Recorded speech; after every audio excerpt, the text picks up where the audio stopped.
Hey everybody, Vaughn here with the Vonster vlog, and this is day 32 of a year of yoga. I'm going to apologize for my audio quality. I don't know how long this has been happening, and it's very inconsistent. So honestly, I don't even know if it's happening in this video, and I won't know until it's done. But this is it's like my audio has been like really crackly. Like I think there's a wire gone bad in my connector or something. So we're exploring a couple of different options for replacement. But for now, this is what we're working with. It's either this or you can't hear me at all. So, well, hardly at all, but we'll figure it out. I just want to thank you in advance for your patience and understanding. For we live in the future and nothing works quite like how's it should. Well, at least it seems that way.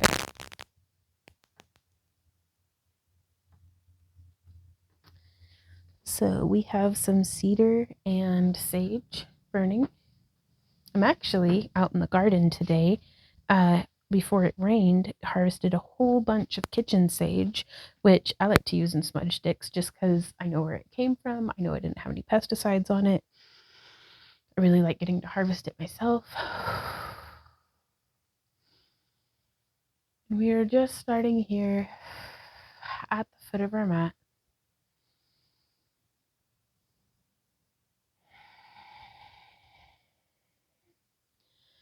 Bringing our hands down, inhaling up, maybe with a little bit of a back bend, and exhaling down. Inhaling our arms up. We can be bending at our knees if we want whenever we come down and then come up. And from here, we will swan dive forward gently, leading with our collarbones, stretching into our hamstrings. We could keep our back very nice and flat. We could actually come down to either a chair or some blocks. And this isn't an ego thing about being like, oh, well, I don't use a block because blah, blah, blah. It's like, no, sometimes, doesn't matter how flexible you are, sometimes even the more flexible you are, the more benefit you can derive from using blocks. So if you have a complex about it, maybe take a closer look at that and maybe figure out why it's there and how it can serve you.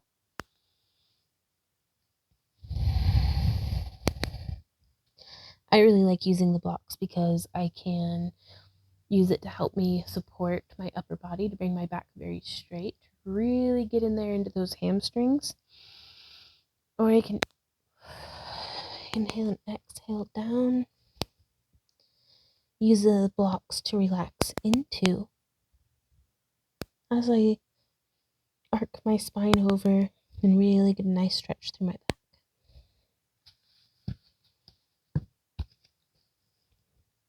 Now from here, we can actually bring our feet a little closer together. And you could hold the top of your thighs, you could hold your shins right below your knees, or you could hold your ankles. And I'm just alternating between straight legs and a flat back, and curving my spine, hanging forward. You could even bring your hands, your arm feet, bring your hands to the ground.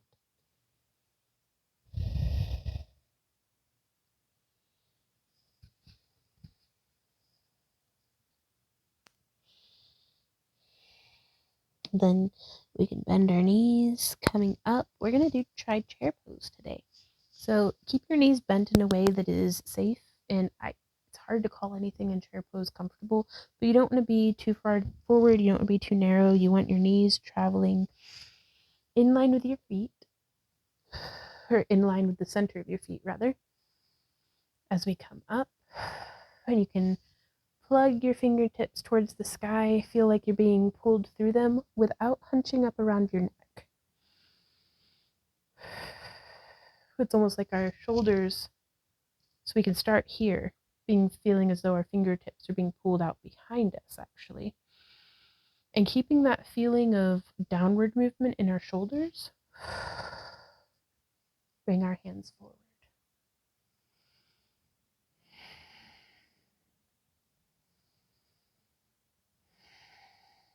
One more breath here.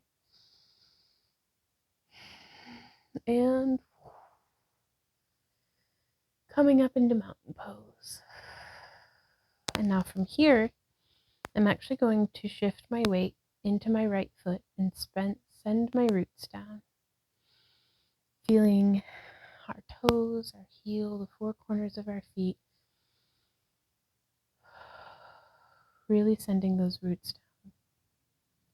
Now I've come up onto my left toes, and with my toe tip on the ground, I'm just going to rotate my knee to as though my back were against a wall and I wanted to bring my thigh and kneecap to the wall.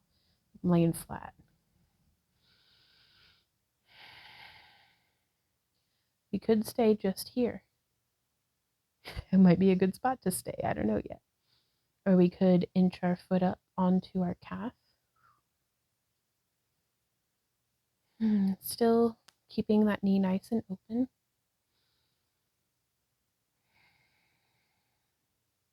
You can touch down if you need to. You could have your fingertips against a wall. That's a really good spot. I think that's where I'm going to be today, actually. Because my goal here is to build up the strength in my support leg. And just because we're next to the wall doesn't mean we have to use it. We can actually just keep our fingertips there near the wall. Because sometimes just the psychology of knowing you have a safety net there can help you be a little bit braver in how long you push a posture.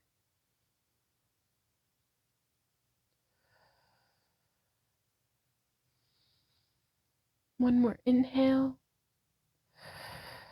And exhale. Oof, my supporting leg is feeling all through like my foot, like all the connecting muscles in my foot really, really are awake and aware of their own existence right now. So I'm just turning my toes under and stretching the top of my foot. And then I'm going to fold my toes under and stretch through the bottom of my foot as well. I'm trying to touch all of my toes to the ground, even my pinky toes. And I have like little hunchback pickle pinky toes. So, I mean, I love them, but I don't have like long, graceful toes. So now I'm going to actually face the other direction. And yeah, I forgot which side was left and right. So putting my roots down now through my left foot, feeling through the four corners of my feet, both my pinky toe, my big toe, both sides of my heel. Bringing my right foot up to its tippy toe. And then turning that leg out. It really engages the back of our glute, our thigh, our hip. Inhale. Exhale, bring your foot up onto your calf or just right there next to your ankle, wherever you are today, or even higher up onto your thigh. Just make sure you're not putting it on the joint of your knee, because while it can feel like such a lock and key kind of fit, it can put unwanted pressure there on the side of our knee. So just watch out for that.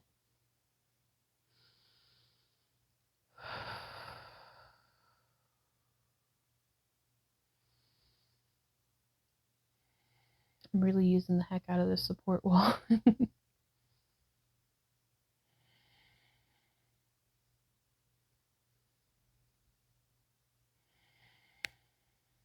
One more breath.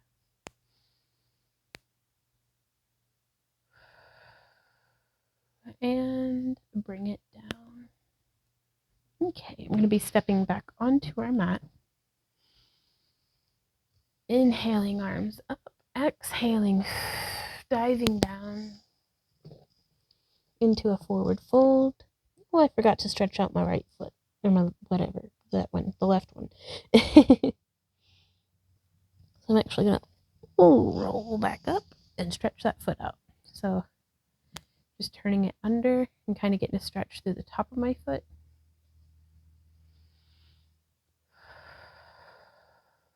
I don't know why I'm out of breath, y'all, but dang. I was just standing here, shoot. Like, I really thought I'd be more like robust come day 32, but no, I'm still just a delicate leaf in the wind, and that's all right. Okay, so we've stretched our foot both ways, and now we shall take a deep breath in. Arms up overhead, and swan dive down. Coming into that forward fold. We will now walk our hands out in front of us. Maybe spread our feet a little bit into a downward facing dog.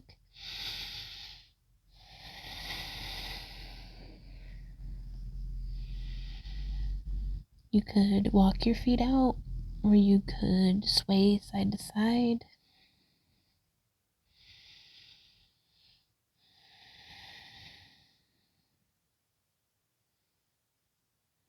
Or you could find stillness.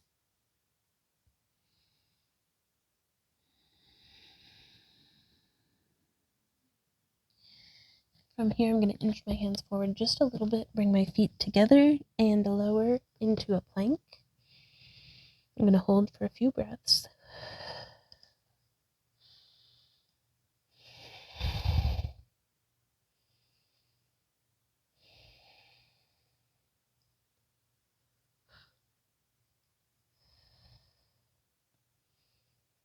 And lowering my knees down, then hugging my elbows to my rib cage. I'm going to lower real slow until my chest has come to the ground as well. And from here, I'm going to lift up, not really supporting with my arms, just having them there for like moral support, and then pushing up with our arms as well. Get a little bit of movement into our neck. Make sure we're not, if we are clenching our glutes, maybe unclench them and see how that feels, then maybe clench them intentionally.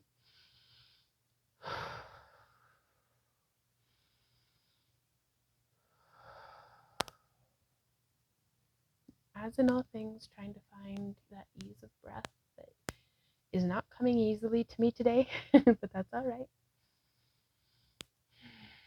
We keep on keeping on. And now we're going to roll down. And from here, I would actually like to try lifting with our arms extended back, just like how we did earlier in chair pose. And we can even lift our feet off the ground. So we come down, inhale, and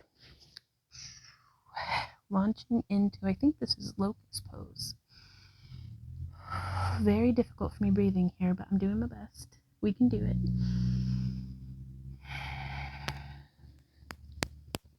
And something that like baby locust might be where we come up and I'm grounding through the top of my right leg and through my right hand.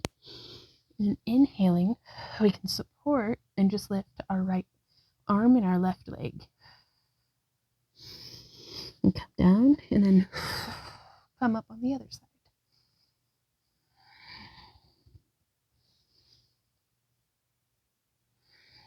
Now I was extended forward, but it's still, you kind of get the idea, perhaps. So I'm turning my toes under, placing my hands below my shoulders, and just pushing up and back into, you could do a wide or narrow-legged child's pose here.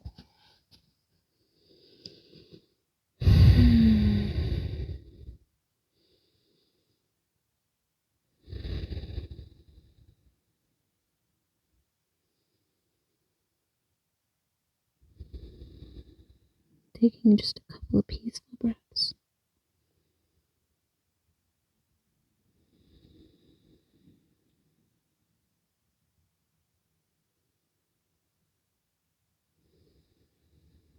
I have my head supported by a block here, but you could use a bolster under your entire upper body.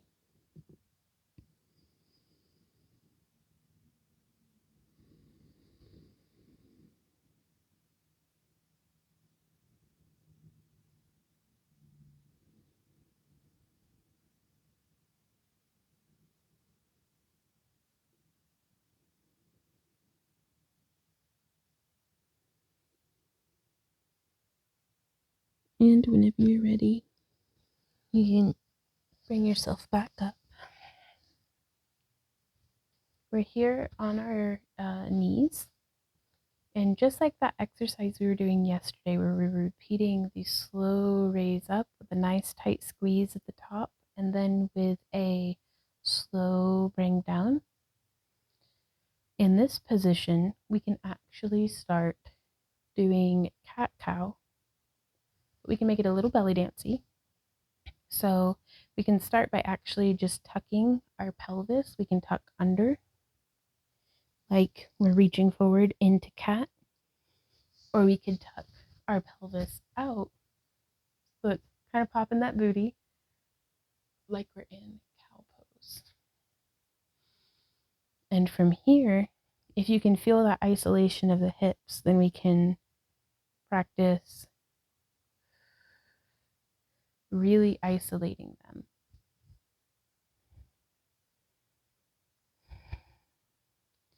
And this movement helps me become very aware of my lower abdomen. So it's like whenever we tuck our pelvis, we can pull that part of our stomach in. And it may at first feel like pulling your entire stomach in.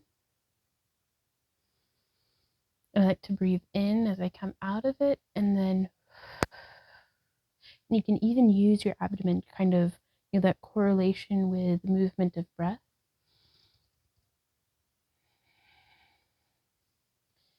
I'm going to come up out of this pose for just a moment.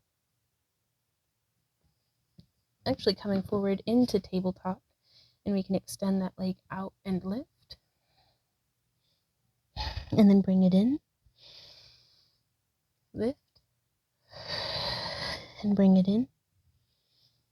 Lift. And bring it in. 2 more.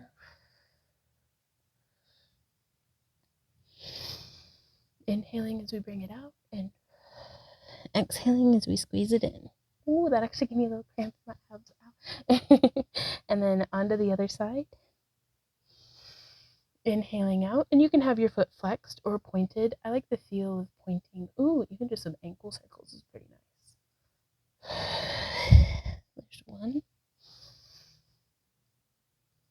And 2.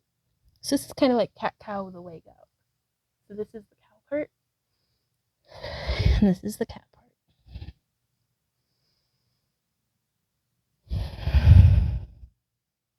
One more, I think. I'm not so good at keeping count today, but that's all right. And so now from here, we can come back into being seated on our ankles, or you could be in a chair, or easy pose, or cobbler's pose, just wherever you'd like to be. And we can focus on lifting and lowering our rib cage. Lift and lower and lower. And I find it a lot easier to engage here, where I'm seated, but I can still move my pelvis. And it's a little hard on my knees, but we could, let's see. You can do a block under your booty to kind of take a little bit of the pressure off. That's pretty nice. So lifting and lowering, lifting and lowering. And you may be able to feel from here, if you're able to, just like how we did seated yesterday, where as we lift, we scoop forward as though we're coming into cow.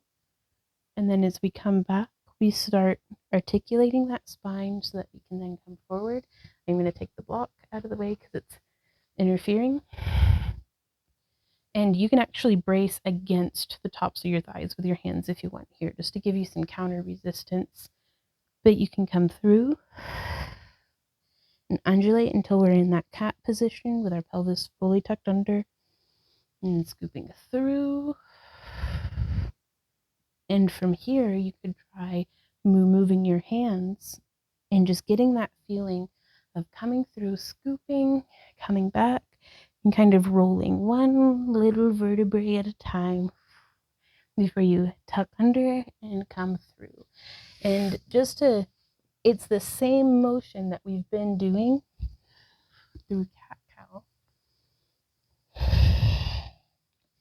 So if you're having a difficult time with it or you don't like doing it sitting, you can just come through and scoop forward and then undulate back. Scoop forward and undulate back. And we can even do it in the opposite direction.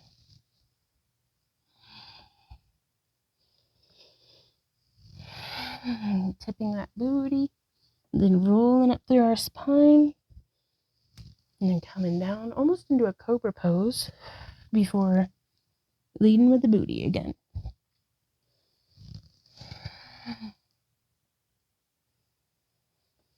Well, there we are, you guys.